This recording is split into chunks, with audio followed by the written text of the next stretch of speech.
Hey everybody, it's Jen, your geek in charge. People have had problems with Google Docs sign-up sheets in the past, and so I wanted to do a video explaining how they work so that maybe this won't be quite so complicated in the future. So, um, this is for our potluck this weekend, June 23rd. There are two sign-up sheets, one for food, which is the one that's on the screen right now, and one for helpers. And this is what's called a Google Sheet. So it's a spreadsheet, and it's kind of the easiest way to do a potluck sign up because you just have to put certain things in certain boxes.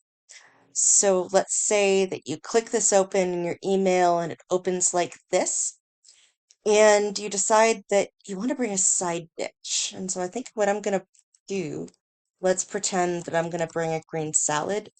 I'm going to type my name under side dishes. And then I'm gonna type what I'm gonna bring next to my name.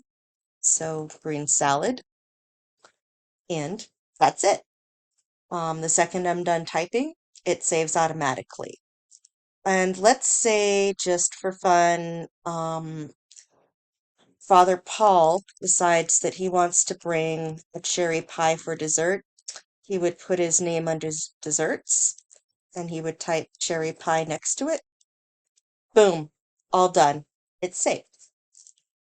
And so, let's try one more. Let's click over to Potluck Helpers. I need to fix that. Okay, hang on. Let's make this a little bigger right here.